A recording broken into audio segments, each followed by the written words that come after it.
ETF index mutual funds నేర్చుకుని stock మార్కెట్లో రాణించాలనుకుంటున్నారా? వెంటనే ఈ నెంబర్కి కాల్ చేయండి. హాయ్ హలో నమస్తే, వెల్కమ్ బ్యాక్ టు సుమన్ టీ. ప్రస్తుతం మనతో పాటు ఉన్నారు consumers affairs committee chairman Mandari Krishna Reddy గారు. నమస్తే సార్. నమస్తే అమ్మా. సార్, అమెరికాలో మన ఇండియన్ స్టూడెంట్స్ ఫ్యూచర్ మరి ముందు ఎలా ఉండబోతుంది? చాలా చేంజెస్ వస్తున్నాయి, చూసుకున్నాం, మనం మాట్లాడుతున్నాం కూడా. F1 వీసా కానీ, మరి వర్కింగ్ ప్లేసెస్ కానీ, పార్ట్ టైం జాబ్స్ లేదు అనే దాని మీద కానీ, స్టెమ్ OPT ఫీల్డ్స్ కానీ, ఇవన్నీ కూడా చూసుకుంటే ఫ్యూచర్ ఎలా ఉండబోతుంది మన స్టూడెంట్స్కి? అమెరికాలో మన భారతదేశానికి సంబంధించిన స్టూడెంట్స్ యొక్క పరిస్థితి ఒక డోలాయమైన పరిస్థితి ఉంది. అంటే అమెరికా అనేది చాలా అవకాశాల పుట్ట. అమెరికా వెళ్ళడం అనేది ఒక కళ, ఒక ఈస్ట్మన్ కళ అనుకోవచ్చు. అంటే మామూలు కలర్ కూడా కాదు, ఈస్ట్మన్ కలర్లో వచ్చేటువంటి కళ. డ్రీమ్స్లో కూడా ద గ్రేట్ డ్రీమ్స్ ఏవైతే ఉంటాయో, చాలా స్వీట్ డ్రీమ్స్ ఏ ఉంటాయో, అందులో ఒక డ్రీమ్ ఇది.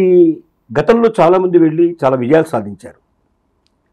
ఒక సామాన్యమైన కుటుంబంలో అసలు ఏమాత్రం కూడా ఆర్థిక పరిస్థితులు బాగలేని, రేపటి భవిష్యత్తు ఏమిటో తెలియని పరిస్థితిలో ఉండేటువంటి వాళ్ళు కూడా చాలామంది అతి కష్టం మీద ఇక్కడ ఏదో ఒక రకమైన పరిస్థితి తెచ్చుకొని అక్కడికి వెళ్ళి స్కాలర్షిప్ తీసుకొని అక్కడే చదువుకొని అక్కడ కోటీశ్వరులై ఇక్కడ ఉన్నటువంటి మళ్ళీ వాళ్ళ సొంత ఊర్లలో, స్వగ్రామాలలో ఎంతో కొంత అభివృద్ధి తీసుకొచ్చిన వాళ్ళు, మంచి పేరు ప్రఖ్యాతులు సంపాదించుకున్న వాళ్ళు ఒక రకంగా సమాజంలో ఒక గొప్ప స్థాయికి చేరుకోవడం అనేది వాళ్ళ కళ్ళముందు చూస్తారు.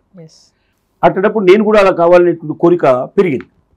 ప్రతి ఊరు నుంచి ఇవాళ చెప్పాలంటే యావరేజ్గా చూస్తే అమెరికాని వెళ్ళని ఊరు అంటూ ఉండదు. ఎవరో ఒక్కరో ఇద్దరు అన్నా కనీసం వెళ్ళినటువంటి ఊరే కనబడుతుంది మనకు. రేర్గా కనబడతాయి. అసలు ఎవరు ఒక్కరు కూడా వెళ్ళినటువంటి చాలా రేర్గా కనబడతాయి. మన తెలంగాణ, ఆంధ్రప్రదేశ్లో అయితే ఇంకా చెప్పడానికి వెళ్ళలేదు. అసలు ఆంధ్రప్రదేశ్లో అయితే ప్రతి ఊరు నుంచి కంపల్సరీ ఉన్నారు. తెలంగాణలో కూడా 90% ఆఫ్ ది విలేజెస్ నుంచి వెళ్ళారు, ఇవాళ డెవలప్ అయ్యారు. ఇంతమందిని చూసినప్పుడు వాళ్ళ స్నేహితులు, చుట్టాలు, వాళ్ళకి గమించిన బంధువర్గంలో చాలామంది చాలా చిన్న స్థాయి నుంచి చాలా గొప్ప స్థాయికి అమెరికా తీసుకెళ్ళిందంటే, నేను కూడా అమెరికాకి వెళ్ళి గొప్పవాడిని కావాలి, నా పిల్లలు కూడా అమెరికాకు వెళ్ళి గొప్పవాళ్ళు కావాలనే కోరిక ప్రతి తల్లిదండ్రులకి, ప్రతి పిల్లలకి ఉండడం అనేది చాలా సహజమైన విషయం. ఎందుకంటే ఉన్నా లేకపోయినా అవకాశాలు ఉన్నాయి కాబట్టి అబ్రాడ్ ఎడ్యుకేషన్ చేయించాలని అనుకుంటారు చాలా. అబ్రాడ్లో కూడా వేరే దేశాల కన్నా అమెరికా అయితే ఇంకా ఆపర్చునిటీస్ ఎక్కువ ఉంటాయి.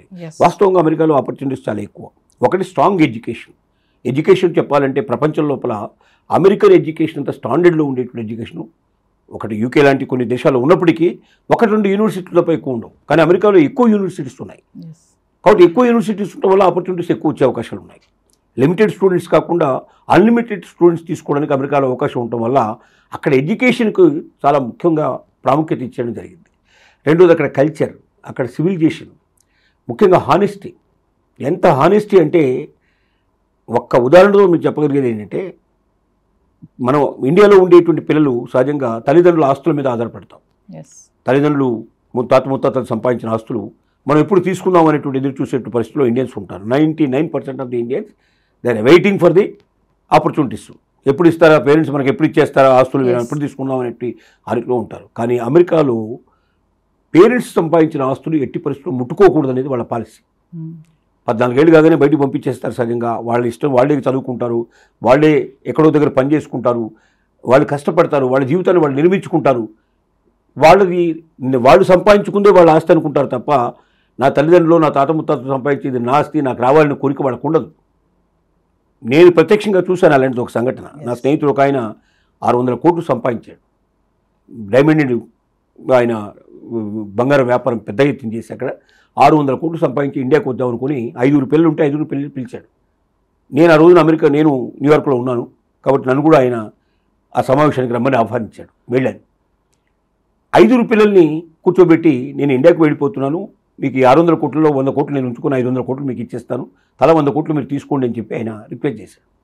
మీరు నమ్మరు, 5 పిల్లలు కూడా that's not our money, we won't touch it అన్నారు. మేము దాన్ని ముట్టుకోం, మాకు సంబంధం లేదని అన్నారు. పోనీ వాళ్ళలో ఎవరికైనా 100 కోట్లు ఉన్నాయంటే ఒక్కరు కూడా 100 కోట్లు లేవు వాళ్ళ దగ్గర. ఒకరు కానీ కొంతమంది దగ్గర అయితే ₹1 కూడా లేవు. కాబట్టి అంత పేదరికంలో ఉన్నా కూడా they are not at all interested. Parents సంబంధించిన డబ్బు నేను పెట్టుకోము, ఎందుకంటే అది పేరెంట్స్ సంపాదించుకుంది, అది వాళ్ళ డబ్బు అనేటువంటి ఆలోచన ఉన్నారు. అంటే ఇంత హానెస్టీని మన ఇండియాలో ఎక్కడైనా కనపట్టగలమా? నిజంగా డబ్బున్న వాళ్ళు ఎవరైనా ఉంటే ఎప్పుడు చంపేద్దామా, ఎప్పుడు తీసుకుందాం అనుకునే వాళ్ళు ఇక్కడ ఎక్కువ మంది మనకు కనబడుతున్నారు. మన కళ్ళెదురుగా అట్లాంటి సంఘటనలు ప్రతిరోజు జరుగుతున్నాయి. కాబట్టి అంత ఆనెస్టీ, అంత సిన్సియారిటీ ఉండేటువంటి దేశం అది. కల్చర్లో కొన్ని రకాలైనటువంటివి మనకు వాళ్ళకు వ్యత్యాసాలు ఉండొచ్చు, అది వేరే విషయం. కానీ కొన్ని విషయాలు మాత్రం అమెరికా నుంచి నేర్చుకోవాల్సినవి ఉన్నాయి.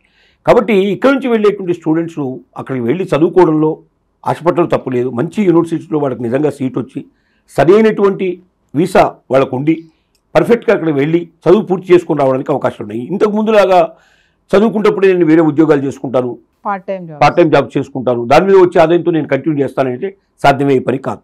ఖచ్చితంగా నీ వెనుక బ్యాక్గ్రౌండ్ నుండి ప్రతి నెల కావాల్సిన డబ్బు పంపిస్తే తప్ప నువ్వు అక్కడ డబ్బు సంపాదించి నువ్వు చదువుకుంటానన్న ఆశ వదులుకోక. ఇక్కడ పార్ట్ టైం జాబ్స్ ఓన్లీ యూనివర్సిటీలోనే చేయాలి. యూనివర్సిటీలో జాబ్స్ అంతమందికి ఉండవు, తప్పనిసరిగా బయటికి వెళ్ళి చేయాలి. ఇంతకుముందు అయితే గతంలో బయట పని చేసినా కూడా ఎవరు పెద్దగా పట్టించుకునేవాళ్ళు కారు. కానీ ఇప్పుడు యూనివర్సిటీ వదిలిపెట్టి బయట ఎక్కడైనా పని చేసినట్టు తెలిస్తే మాత్రం వెంటనే వీసా క్యాన్సిల్ చేసేసి ఇండియాకి పంపించేస్తారు. అంటే సార్ మరి స్టెమ్, ఓపీటీ ఈ ఛాలెంజెస్ ఎలా ఉన్నాయి మన వాళ్ళకి? ఇప్పుడు ఓపీటీ కూడా అక్కడ పరిస్థితి లేదు. ఎందుకంటే ఇంతకుముందు ఇప్పుడు రద్దు చేస్తున్నారు. ఇంతకుముందు ఏంటంటే ఎడ్యుకేషన్ అయిపోయిన తర్వాత 3 years దాకా అవకాశం ఇచ్చేవాళ్ళు. ఈ 3 yearsలో ఏం చేసుకోవచ్చు అంటే వాళ్ళు మళ్ళీ ఇంకొక హైయర్ ఎడ్యుకేషన్ తీసుకోవడానికి అవకాశం ఇచ్చేవాళ్ళు, ఏదైనా జాబ్ చూసుకొని అక్కడ సెటిల్ అవ్వడానికి అవకాశం ఇచ్చేవాళ్ళు. ఇప్పుడు అది కూడా లేదు, ఓపీటీని కూడా రద్దు చేశారు. దానివల్ల ఇప్పుడు ఏమవుతుందంటే ఎవరైనా వాళ్ళ సొంత డబ్బుతో వాళ్ళు చదువుకోవడానికి సిద్ధపడి మంచి యూనివర్సిటీ లోపల వాళ్ళు సీట్ తీసుకుని అక్కడికి వెళ్ళి అక్కడ ఏదైనా నేను పార్ట్ టైం జాబ్ చేసుకొని సంపాదించుకుంటాను అనుకోకుండా నా తల్లిదండ్రులు నాకు పంపిస్తే నేను చదువుకోగల కెపాసిటీ నాకు ఉంది అనుకున్న వాళ్ళు మాత్రమే అమెరికాకు వెళ్ళండి మనం విజ్ఞప్తి చేస్తున్నాం.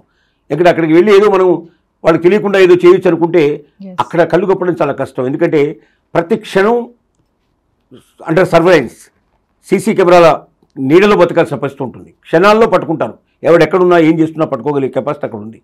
కాబట్టి ఇప్పుడు ట్రంప్ యొక్క విధానాల వల్ల ఒక్కరైనా సరే అక్కడ ప్రభుత్వానికి తెలియకుండా ఎక్కడైనా పార్ట్ టైం జాబ్ చేసుకుని మనం బతకొచ్చు అనే ఆశతో అక్కడికి వెళ్ళేది మాత్రం జీవితాన్ని నాశనం చేసుకోవడానికి వెళ్తున్నారు తప్ప వాళ్ళు స్థిరపడడానికి కానీ భవిష్యత్తు వెతుక్కోవడానికి కానీ వాళ్ళు వెళ్ళడం లేదని మనకు ఖచ్చితంగా చెప్పాలి. అంటే సార్ యూఎస్లో గ్రాడ్యుయేషన్ అయిపోయాక అక్కడే ఉండాలి అంటే మరి మన స్టూడెంట్స్ ఉన్నటువంటి ఆప్షన్స్ ఏమున్నాయి? అక్కడ గ్రాడ్యుయేషన్ అయిపోయిన తర్వాత వెళ్ళాలంటే మళ్ళీ పోస్ట్ గ్రాడ్యుయేషన్కి మళ్ళీ ఆటోమేటిక్గా అక్కడ చేరడానికి కావాల్సిన కెపాసిటీ ఉండాలి, అక్కడ సీట్ రావాలి.